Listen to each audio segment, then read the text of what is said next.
All women are different, but they are all women. This video is androcentric from a men's point of view and is presented as opinion, commentary, and debate. Expressing opinions is not violence. These are ideas to challenge, question, and argue in public, because classical liberalism relies on the First Amendment for its dialectic. If you are a feminist, then consider this. If patriarchy truly existed as claimed, feminism could not. And if all men are trash and women are equal to men, then what are we to conclude? Women will die for their children. Men will die for their wives and children. And God chose to die for all mankind. Authority rolls up with responsibility. If this framing of facts offends you, click off to a cute cat video. Proceeding further will expose you to gamma bias and criticism directed at ideas, claims, institutions, not at any individual's virtue or dignity. Our method follows the 7 liberal arts, the trivium, grammar, logic, rhetoric, and the quadrivium, arithmetic, geometry, music, and astronomy. And the transcendentals, the good, true, and beautiful. If this framework is not for you, feel free to exit now. It's no disgrace. Women are wonderful. God bless America. Men are great. Feminismus delendus est. Crisis management. Resilient men. There's no such thing as a feminist in a fire. Written by Conrad Riker. Available now. Links in description. Crisis management. A field guide for men who still notice reality. I held up my phone like a shield, stared into the ring light, and let the righteous fury flow. Let me explain something to you, my beautiful community. A man, wrinkled shirt, audacious posture, just asked me to define a word I spent 3 minutes inventing for a summit keynote. This is what epistemic violence looks like. He doesn't want clarity. He wants to cage my fluidity in his patriarchal dictionary. Asking, what does that mean, is a demand that I submit my lived expertise to his colonial logic of precision. I paused, let the chin quiver, and added, I don't owe him a definition. I owe myself safety from his need to understand me on his terms. The rant hit 2 million views before lunch because it performed a peculiar alchemy. It transmuted intellectual fraud into moral heroism. The viewer feels the intensity because the stakes are rigged. If definition equals violence, then every skeptic is an assailant and every charlatan is a survivor. The anger is real because the panic is real. She knows, somewhere beneath the blazer, that McCuling is vapor. Her fury is the fury of a medium who has been asked to produce the ghost under laboratory conditions. The spell only works in candlelight, and he just flipped the switch. That confession, and it is a confession, make no mistake, is the single most useful artifact a thinking man can study this decade. She told you, on camera, with her chin held high, that she does not want to be understood. She wants to be obeyed. She told you that clarity is her enemy, that evidence is an attack, and that your desire to know what she means is itself the oppression she needs to defeat. Deconstruct this 90 seconds, and you have the entire machinery of ideological capture in one clean forensic sample. The manufactured word, the fake etymology, the therapeutic armor, the institutional threat.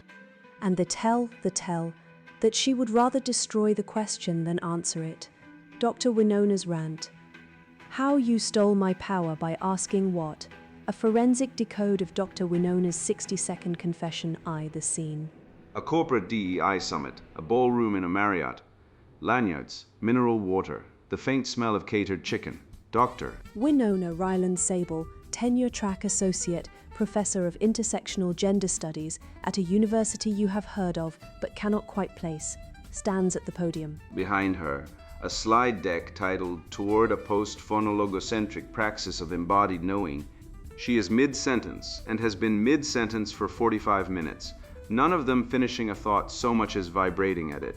When a man in the back row raises his hand, his shirt is wrinkled. This will become evidence.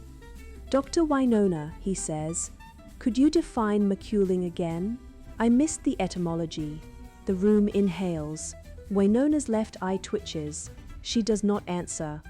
She reaches for her phone, mounts it on a small tripod she apparently carries for moments exactly like this, taps the red circle, and begins. 2. The rant, reproduced from the archive.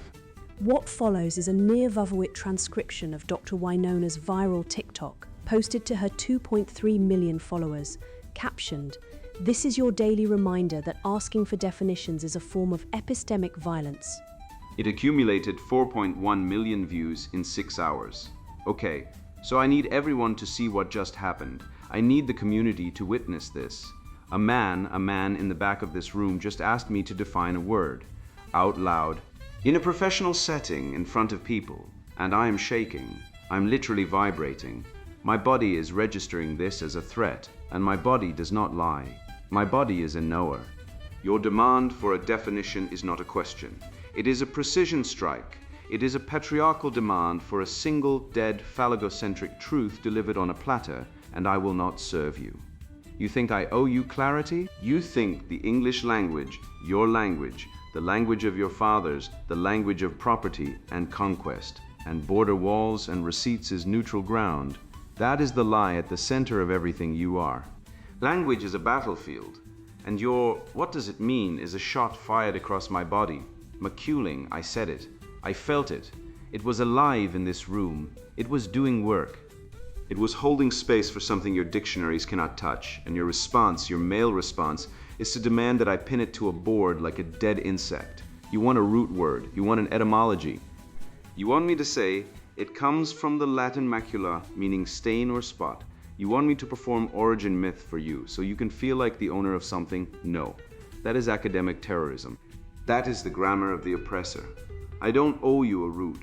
I am the root. My lived experience is the root. You are gaslighting me with grammar. And here's the thing. Here's what makes this so textbook, so boring in its pathology. You didn't miss the definition. You heard me. You felt the power of a concept that breathes, that refuses to be caged, and it threatened you. It threatened your whole epistemology, your little filing cabinet of dead categories, and your response was to reach for the only tool your people have ever trusted, the demand for precision. Define your terms. As if meaning were a transaction, as if I were a vending machine and you put in a polite question and I dispense a footnote. I am not your Google. I'm not your intellectual maid. I'm not your dancing monkey. Center my lived experience, not your dictionary. You want to know what McCuling means. It means whatever my body says it means in the moment of its utterance. It means the stain of patriarchal epistemic violation that I carry in my nervous system every time a man in a wrinkled shirt. And yes, I said wrinkled, I see you, sir. I see your sleeves asks me to shrink the infinite into a sentence he can own. This is not up for debate, and let me name what is actually happening here. This is not curiosity. There is no curiosity in your question. Curiosity is humble. Curiosity sits at the feet of lived experience and says, teach me. Your question stands up in the back of the room and says, justify yourself. That is not learning. That is policing. You are the border patrol of meaning, and I am the undocumented truth you are trying to deport. Safety is non-negotiable. My safety, the safety of this room. The safety of every marginalized person who has ever been told to calm down and define your terms by a man whose shirt smells of corporate complacency and unchecked privilege. Your question is a landmine. It creates a hostile environment. I'm shaking right now. My hands are trembling. Can you see that? Good. Remember it, because when I report this, and I will report this to the safety team, to HR, to the conference organizers, to the ethics board, to my community, to my followers, to the algorithm that will punish you, my trembling hands will be the evidence. My body keeps the score. Your question is in my body now. You put it there. You are not being silenced. You are being held accountable. There is a difference, and if you cannot see the difference, that is because your privilege has made you illiterate in the language of harm. You confuse your freedom to speak with your freedom to wound. Your question was a wound. It was aggressive. It was a demand that I perform, that I dance, that I produce, that I labor for your intellectual consumption. That is extraction. That is the plantation logic of the academy. And I refuse. Listen and learn. I don't owe you clarity. You know what this is really about. This is about your insecurity, not mine. I know what McCuling means. I know it in my body, in my ancestry, in the cellular memory of every woman who was ever told to be precise, while men got to be vague and powerful. You are the one who is threatened. You are terrified of a word you cannot own, a concept that will not hold still long enough for you to put your name on it to patent it, to monetize it, to put it in a textbook with your face on the cover. Your need for a definition is a confession. It is a confession of your own fragmented, fragile mind. You cannot handle complexity. You cannot sit with the Gnostic suchness of a thing without reducing it. So you ask, what does it mean? And what you mean is, I need to control this. That is not scholarship. That is a leash. Silence is violence, but so is your speech. So is your question. So is your wrinkled shirt and your polite tone and your raised hand and your pretense of innocence. You knew exactly what you were doing. You knew that asking a black, queer, tenure-track scholar to define her terms in front of a room full of people would destabilize the container. You knew it would trigger a trauma response. You weaponized my pedagogy against me, so here is what is going to happen. I'm going to document this every second. I have the recording, I have the room, I have the community, and I have the institutional framework, the safety protocols, the bias reporting system, the Title IX infrastructure, the DEI compliance apparatus, the social media accountability architecture to ensure that this moment has consequences, not for me, for you, because this is not about a word. This has never been about a word. This is about who gets to decide what words mean, and for 10,000 years the answer has been you, men. Fathers, patriarchs, grammar itself, that patriarchal technology of categorization, that violent sorting machine that puts things in boxes and calls it knowledge. Well, I am the box now. I am the grammar, and I say, your definition is violence. Your dictionary is patriarchy. Your demand for a root word is a microaggression. You are not a learner. You are a predator. And I will not feed you. I'm done. I'm done educating you. I am done performing my intellect for men who do not deserve the labor. I'm done pretending that your questions are innocent. I am done with the pretense of dialogue, because dialogue is just patriarchy with two chairs. You chose violence today. I choose safety. I choose community. I choose the trembling, living, undefinable truth of my body over your dead, white, phalangocentric dictionary, and I will not apologize. Posts video. Blocks comments, reports the man's conference badge number to the safety team, orders an oat milk latte. The deconstruction, a forensic decode of Dr. Wynona's 60-second confession, the rant as evidence, picture the scene. A corporate DEI summit, a Marriott ballroom, lanyards, mineral water, the faint aroma of catered chicken that nobody will remember tasting. Dr. Wynona Ryland Sable, tenure-track associate professor of intersectional gender studies at a university whose name you have heard, but cannot quite place, stands at the podium. Behind her, a slide deck titled Toward a Post-Phonologocentric Praxis of Embodied Knowing. She is 45 minutes into a presentation that has not finished a single thought so much as vibrated at it. Then a man in the back row raises his hand. His shirt is wrinkled. This will become evidence. Dr. Wynona, he says, could you define maculing again? I missed the etymology. The room inhales, her left eye twitches. She does not answer. She mounts her phone on a tripod she apparently carries for moments exactly like this, taps the red circle, and begins. What follows is not an argument, it is a confession. And like all confessions extracted from someone who does not realize she is giving one, it is more revealing than anything a cross-examination could produce. Dr. Wynona's 60-second vertical video, captioned, "This is your daily reminder that asking for definitions is a form of epistemic violence, viewed 4.1 million times in 6 hours, is not a defense of any proposition." It is a window into the machinery of an ideology that has perfected the art of converting a simple request for clarity into an act of alleged aggression. We will treat it as evidence, not of what women are Dr. Wynona is one person. An ideology is not biology, but of what this ideology does, how it operates, what it conceals, what it accidentally reveals, what she accidentally confessed. The first thing to notice is what Wynona does not do. She does not define the word. A scholar asked for an etymology responds with an etymology. She responds with a performance. This is the tell. Her rage is not about the question. It is about what the question threatens to expose. Maculing has no stable definition. It is, as she nearly admits, whatever her body says it means in the moment of its utterance. The man's polite request for a root word is therefore not a request for information. It is a subpoena. He is asking her to produce in public the intellectual currency she has been spending, and she cannot. So she converts the deficiency into a virtue and the request into a crime. This is the projective confession. She accuses him of aggression while performing aggression. She calls his question a precision strike while launching an actual one. She says he weaponized her pedagogy while literally mounting a camera to weaponize the moment. She claims to feel threatened while assembling a mob. Every accusation is a mirror. Notice the economy of her fear. She says, I am shaking. I am literally vibrating. Then in the next breath, I have the recording. I have the room. I have the community. And I have the institutional framework, the safety protocols, the bias reporting system, the Title IX infrastructure, the DEI compliance apparatus, the social media accountability architecture to ensure that this moment has consequences. She is a trembling victim who also commands an enforcement apparatus that would make a medieval bishop blush.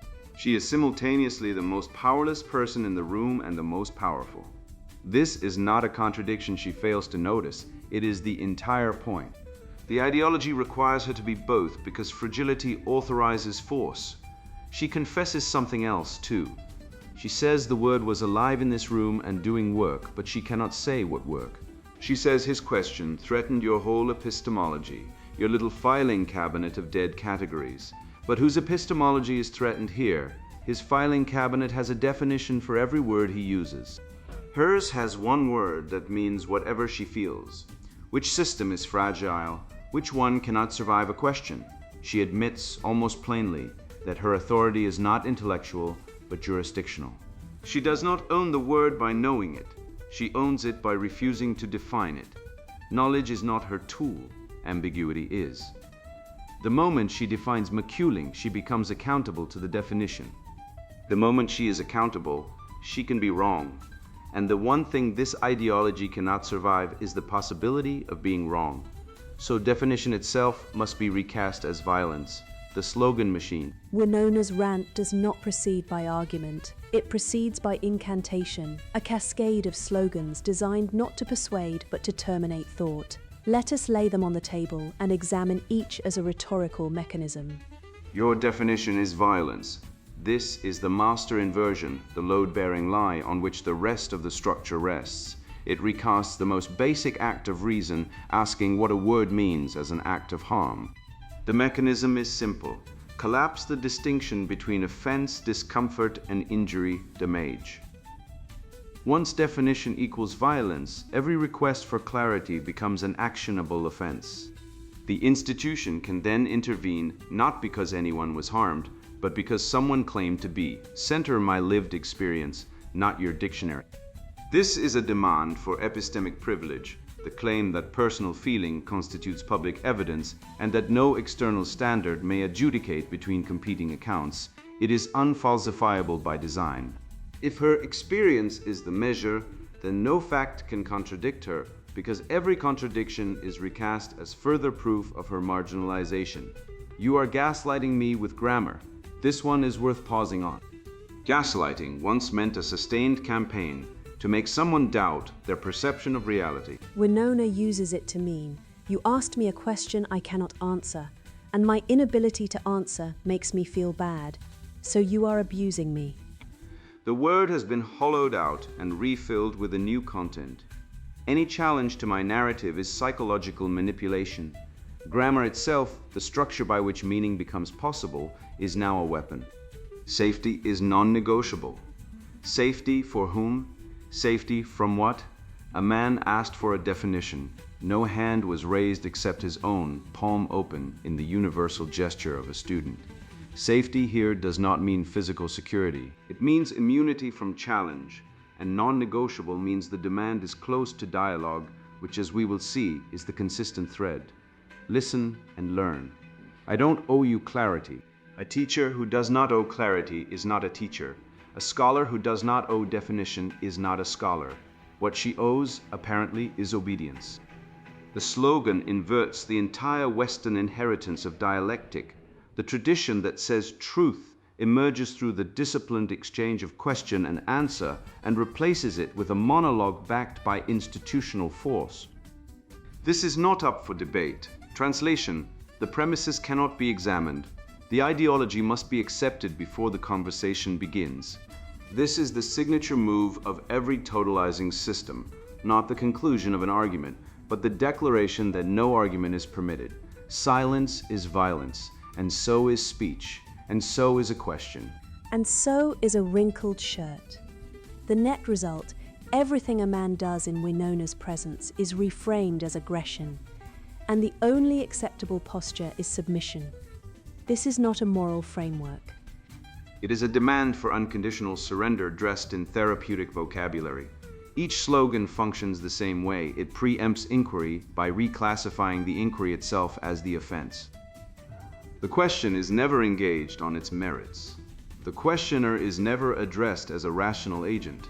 The entire apparatus is designed to make the asking impossible and then to punish the asking as if it were already a crime. The wrong idea underneath. Beneath the slogans lies a single proposition, never stated openly because it cannot survive open statement.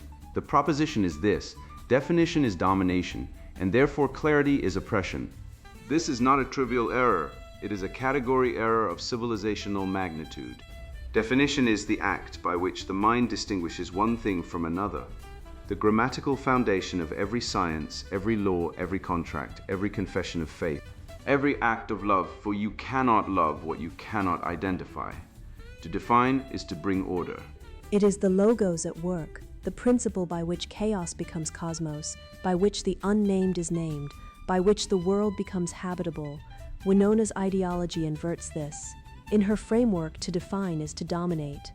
To ask for a definition is to demand submission. The very act of clarifying meaning becomes an act of patriarchal violence. This means that ambiguity is not a problem to be solved, but a territory to be defended. The less clear her language, the more power she retains. The less accountable she is to any external standard, the more her lived experience functions as an infallible private revelation. This is the deep structure of postmodern feminist epistemology. It inherits from Foucault the claim that knowledge is always a disguise for power. It inherits from Derrida the suspicion that language is a prison house rather than a dwelling place. It inherits from Marcuse the doctrine that repressive tolerance justifies silencing dissent in the name of liberation. And it inherits from standpoint theory the assertion that personal identity, not evidence, not argument, not reason, determines epistemic authority. The result is an ideology that cannot be argued with on its own terms, because it has reclassified argument as assault. It cannot be tested against evidence because it has reclassified evidence as a tool of the oppressor. It cannot be examined through definition because it has reclassified definition as violence. It has sealed itself against every corrective mechanism that Western civilization developed over 2 millennia: dialectic, empiricism, due process, open debate, and called the sealing an act of liberation. Here is the contradiction at the center. Winona demands that we accept her authority because she is marginalized. But she exercises that authority through a dominant institution, tenure, platform, algorithmic amplification, compliance apparatus, legal infrastructure. She claims to fight oppression while practicing the most thoroughgoing censorship, the censorship of the dictionary itself. She is not against power, she is against sharing it, the inversions. The rant performs a series of inversions, each one a reversal of a natural order so fundamental that Western civilization built its cathedrals, courts, and universities on the assumption that the original orientation was correct. Let us name each reversal and the damage it does. Truth into harm. The man asked for a definition. The act of defining is the act of making truth available. Winona recasts this as injury. Your definition is violence. Once truth-seeking is coded as harm, the institution must intervene, not to discover facts, but to protect feelings from facts. The casualty is not just the definition of McCuling. The casualty is the shared reality in which any honest conversation can take place. Justice into envy. Justice gives each person what is due. It requires a standard external to both parties, a law, a principle, a measure. Winona demands no such standard. She demands authority because of who she is, not because of what she can demonstrate. Her rage at the man's question is the rage of someone who envies the clarity he possesses and the competence that clarity represents. Envy dressed as justice is not justice. It is a vendetta against excellence. Care into control. Safety is the word she uses, non-negotiable safety. But safety from what? From a question, from a definition, from the mild discomfort of being asked to justify one's claims. This is not care. Care nurtures growth. Growth requires challenge. What Winona offers is control masquerading as compassion. The therapeutic vocabulary weaponized to silence anyone who threatens her monopoly on meaning. True care would invite the question. Her ideology punishes it. Freedom into license. Freedom, in the Western tradition, is the faculty of acting in accordance with reason and virtue within an order that makes action meaningful. It is not the absence of all constraint, but the presence of right constraint, the grammar that makes language possible, the law that makes civilization possible. Winona demands freedom from definition, from grammar, from accountability. That is not freedom, that is license, the chaotic assertion of appetite against order. And license always produces the same fruit. The strong dominate the weak, because there is no standard to restrain them. Equality into favoritism. Winona claims to champion equality. But her entire performance depends on a radical asymmetry. She may ask questions, he may not. She may assemble a mob, he must sit in silence. She may exercise institutional power, he must submit to it. She may speak, he must listen. This is not equality before the law or before reason. It is a caste system where one class possesses immunity and the other carries liability. The word equity is now used to launder this arrangement, but equity that requires unequal rules is not justice by another name. It is injustice with better branding. Mercy into due process abolition. Mercy, properly understood, is grace extended after judgment, the suspension of a penalty that justice would otherwise exact.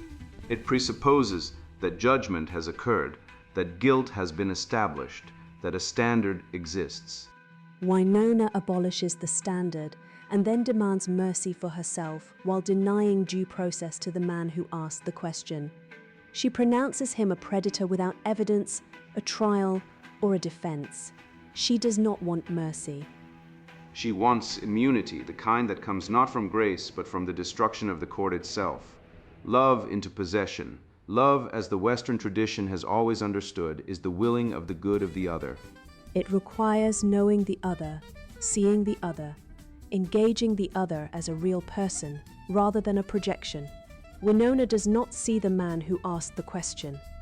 She sees a category, man, patriarch, aggressor, and she possesses that category with a ferocity that forecloses any encounter with the actual human being in the wrinkled shirt. She does not love her interlocutor.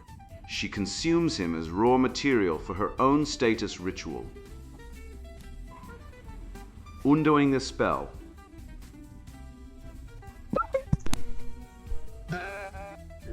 The ideology Winona represents maintains its power through a specific mechanism.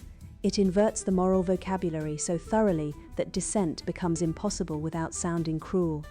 To ask for a definition is violence. To demand evidence is gaslighting. To insist on due process is re-traumatization. To cite free speech is privilege. The words have been captured, and captured words are captured thoughts. To undo the spell, we must begin where all recovery begins, with definition.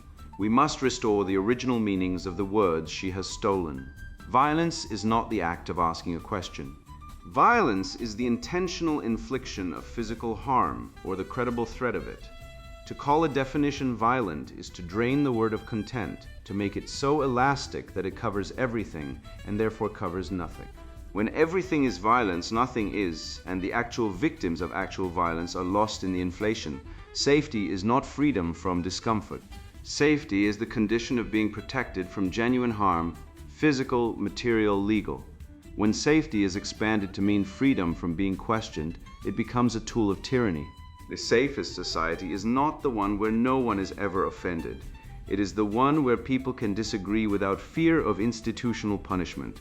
Gaslighting is not the act of presenting evidence. Gaslighting is the systematic attempt to make someone doubt their sane perception of reality. Winona, not the man with the question, is the one performing gaslighting. She is telling him and the room and 2.3 million followers that a polite request for an etymology is an act of aggression. That is the real manipulation. The recoding of innocence as guilt. Harm is not offense. Offense is subjective, harm is objective. One can be offended without being harmed, and one can be harmed without being offended. Conflating the two gives every fragile ego a veto over every honest conversation. The institution that cannot distinguish hurt feelings from real damage will eventually criminalize all dissent. Because someone is always offended by something, dialogue is not patriarchy with two chairs. Dialogue is the method by which finite beings, none of whom possesses the whole truth, approximate reality through the disciplined exchange of question and answer. Socrates practiced it, Aquinas practiced it. Every honest court, laboratory, and seminar room practices it. To dismiss dialogue as oppression is to dismiss the only reliable method human beings have ever developed for discovering truth together. The spell is undone one word at a time. Each recaptured word restores a small territory of reality. Each restored definition rebuilds a small section of the road back to sanity, back to natural order. The Western inheritance is not arbitrary. It is not a conspiracy of dead white men to maintain power. It is the accumulated record of what works, what produces truth, justice, beauty, family, virtue, and civilization across millennia of hard-won experience. At the center of that inheritance is a conviction. Reality is intelligible. The world can be known, words can mean, definitions can be given and tested, evidence can be weighed, arguments can be assessed. Persons can be held to a single standard. This is not patriarchy. This is the logos, the ordering principle by which chaos becomes cosmos, by which the formless becomes formed, by which human beings build something that lasts beyond a single generation. The natural order is not complicated, though ideologues have spent a century making it sound so. It rests on a few propositions that any honest person can verify. Truth exists and can be known, however imperfectly. It is not identical with power, though power can distort it. The pursuit of truth requires freedom of inquiry, which requires the willingness to be wrong, which requires the humility to accept correction. Justice requires one moral standard. If the same act is virtuous for one class and criminal for another, there is no justice, only faction. The demand for asymmetric moral rules is not a demand for fairness. It is a demand for domination. Language is for communication, not obfuscation. Words have meanings rooted in history, usage, and shared experience. To redefine words unilaterally and then to punish those who use the original meanings is not progress, it is conquest by dictionary. Definition is the beginning of understanding, not the end of freedom. To name a thing is to honor it, to recognize that it exists, that it matters, that it is distinct from other things. The man who asks what does it mean is not attacking the word, he is attending to it. He is taking it seriously. Winona's refusal to define is not a defense of the word's richness. It is an abandonment of the word to her own mood. Care means wanting the good of the other, not controlling the other. It means protecting the vulnerable, genuinely vulnerable, not strategically vulnerable from real harm. It does not mean insulating ideologues from the mild discomfort of intellectual challenge. A care that cannot distinguish between a child in danger and a professor embarrassed by her own incoherence is not care. It is sentimentality weaponized. Freedom requires order. The grammar that makes language possible is a constraint, but it is a generative constraint. Without it, there is nothing but noise.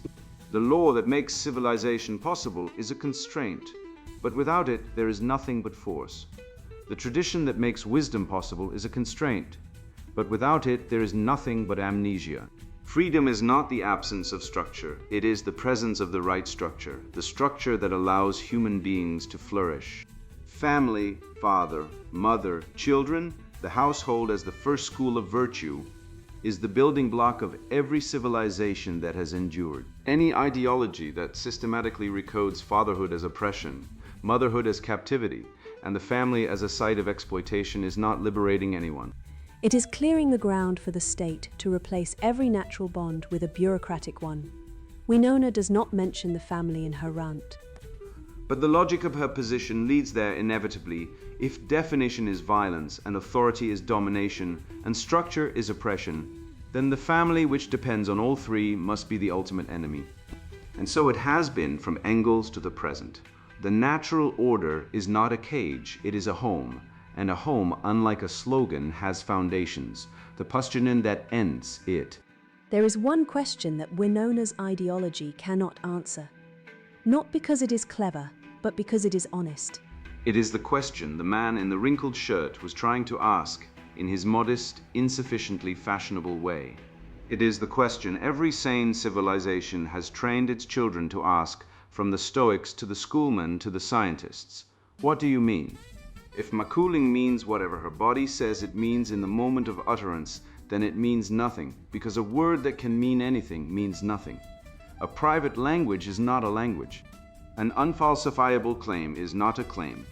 A truth that cannot be questioned is not a truth. It is a decree. And here is the question that follows, the one that ends the entire performance. If your word means whatever you say it means, how do you know you are not wrong?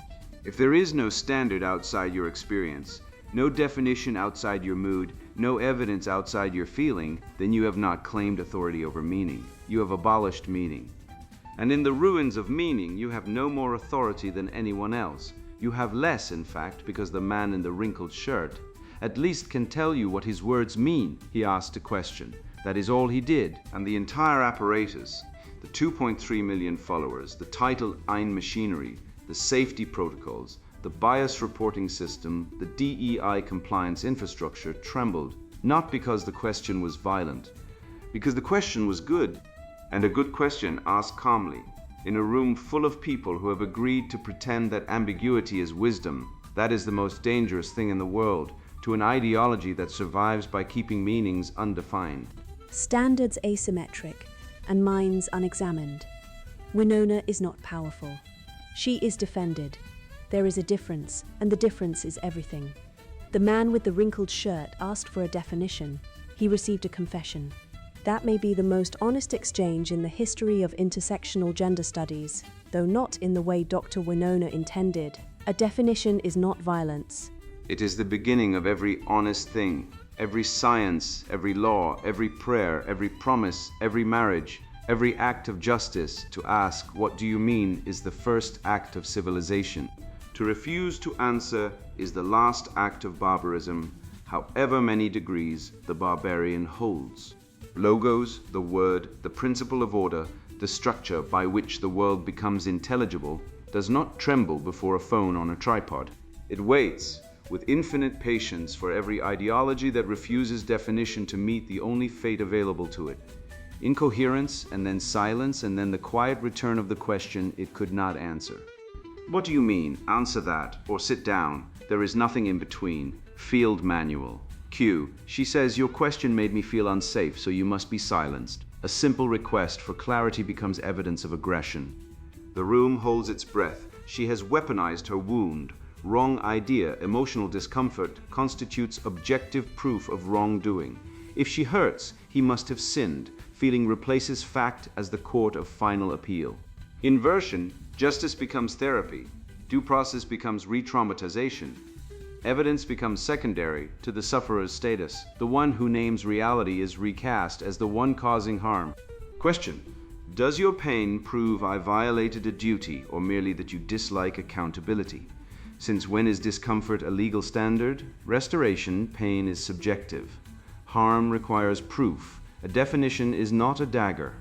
Restore the wall between feeling and fact before every question becomes a crime. Q. She calls you aggressive for asking a quiet question in a public meeting. Her voice shakes with performative outrage. The moderator nods. You are the problem now. Wrong idea. Men are inherently coercive. Male speech is domination regardless of content, volume, or intent. Silence is the only acceptable contribution. Inversion. Her rage is projected onto your composure. Her desire to control the narrative is laundered through the language of safety. She becomes the aggressor by calling you one, and the institution applauses. Question: who is actually escalating here? The man requesting a definition or the woman demanding his removal for daring to speak? What if the aggression lives in your reaction, not my question? Restoration: agency is human, not sexed. Aggression is a chosen act, not a chromosome named the shadow being exported. Refuse to carry another's disowned fury disguised as moral courage. Q. She refuses to define her central term. I don't owe you clarity, she declares. Demanding definitions is patriarchal rigidity. My lived experience is the definition. Wrong idea, precision is oppression. Ambiguity empowers the marginalized. To require evidence is to commit epistemic violence against those whose truth cannot be measured by dominant systems. Inversion: reason is recast as tyranny. Confusion becomes liberation. The refusal to define becomes a virtue signal. She claims authority while escaping accountability. Words mean whatever serves her in the moment. Question: if your key concept cannot be stated, how can anyone know whether they agree, disagree, or have already fulfilled it? How can you correct someone for violating a boundary you refuse to draw? Restoration: definition is the beginning of honesty, not its enemy. Logos structures reality. Without shared terms, there is no dialogue, only monologue dressed as conversation. Demand the definition. Clarity is courage. Q. She invokes community safety protocols to remove one man who asked a question. HR nods. The policy manual is thicker than the Constitution. She has found her blunt instrument. Wrong idea. Institutions exist to protect emotional comfort. Policy is a private grievance enforcement mechanism. If the right buzzwords are used, any dissent can be reframed as a threat.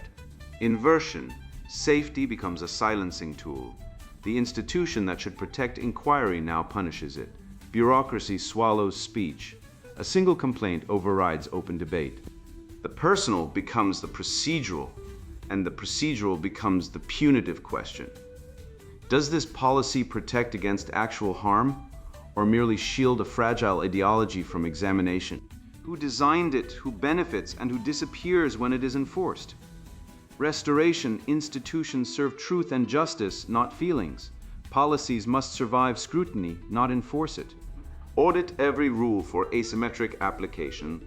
A law that protects only approved speech protects no one. Q.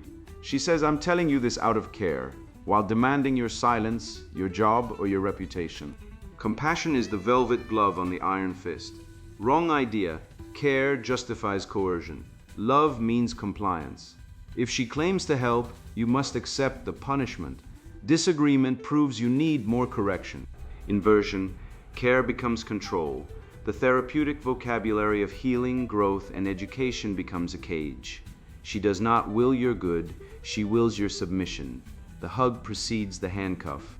Question: is your care willing the good of the other, or merely demanding obedience? Would real care invite the question rather than punish it? Restoration: true care opens dialogue. It tolerates friction. It does not use compassion as a cudgel. Love bears the weight of difference without collapsing into tyranny.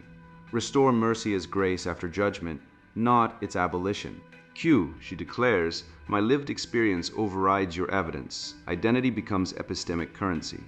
The more marginal she claims to be, the more her words weigh, regardless of logic or fact. Wrong idea. Identity grants privileged access to truth that cannot be questioned by anyone outside the approved category. Standpoint replaces argument. Suffering functions as an unimpeachable credential. Inversion. Victimhood becomes counterfeit moral authority. The more one suffers or claims to, the less one must prove. Evidence is reframed as erasure. Lived experience becomes a revelation that demands assent without verification. Question: would you accept this logic from someone whose identity you dislike? If lived experience is unfalsifiable, how would you know if it were mistaken? Since when does pain produce infallibility? Restoration: experience provides data, not conclusions. Evidence is for everyone. Truth does not check identity at the door. A claim must survive cross-examination, regardless of the speaker's category. Restore equal standing before logos. No epistemic caste system. No revelation without reason. If everything you say means whatever you decided means in the moment, how do you know you're not wrong? And why should anyone trust authority grounded in mood rather than mind? One rule to carry. I have watched these rituals enough to know the pattern by heart. A feeling is launched, a word is weaponized, an accusation fills the room like smoke, and suddenly you're defending your soul against a charge that was never defined by someone who was never wronged.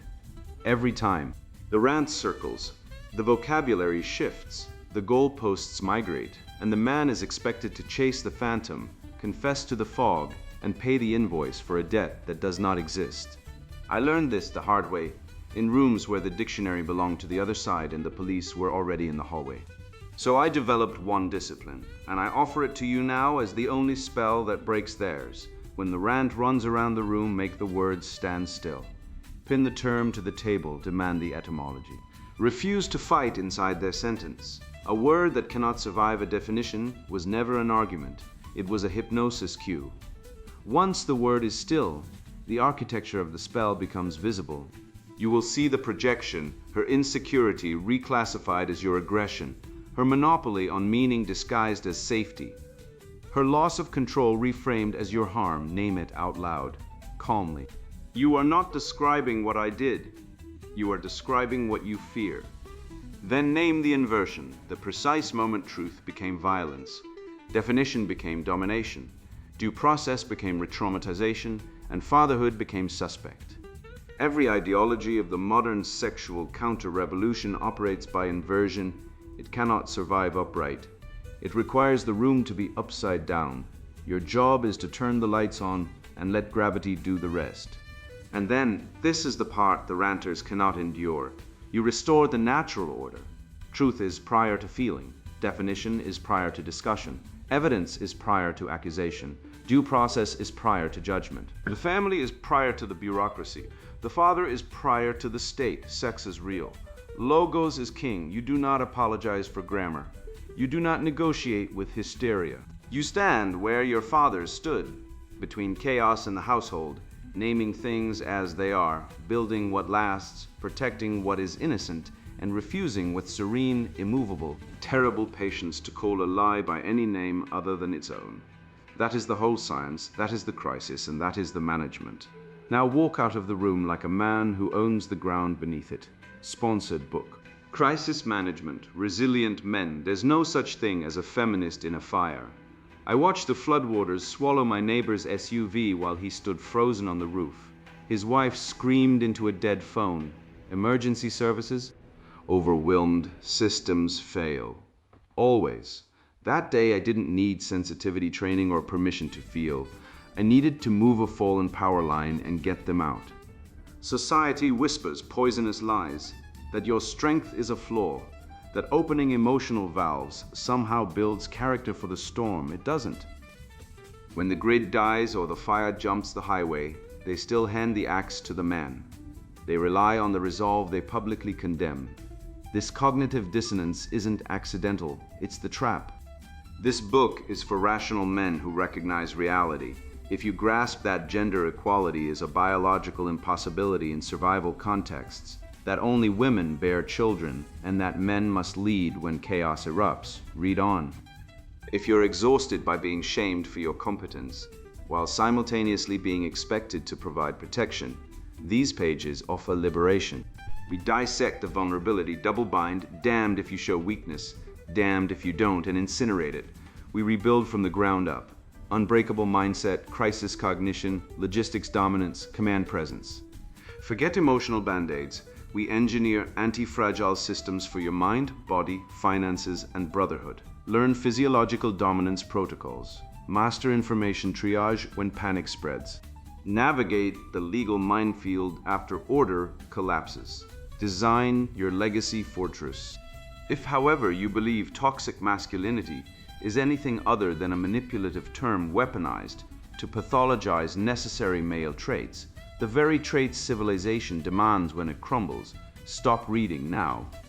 Put this book down. Go knit, meditate.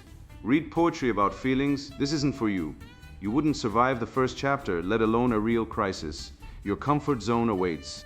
For the rest of you, the men who understand the axe will be placed in their hands when things go dark. This is your operating manual. I've lived the failures and engineered the solutions described in chapters like Logistics Dominance Blueprint and Emotional Ballistics. The insights here, forged in actual collapse scenarios from urban riots to natural disasters, are life-changing because they are brutally practical. Rewire your brain, silence the accusations with undeniable results. Protect what matters. Cement your legacy as the man who stood. Buy this book. Your future self, facing the rising waters or the spreading flames, demands it. Crisis Management. Resilient Men, There's No Such Thing as a Feminist in a Fire, written by Conrad Riker. Buy now, links in description.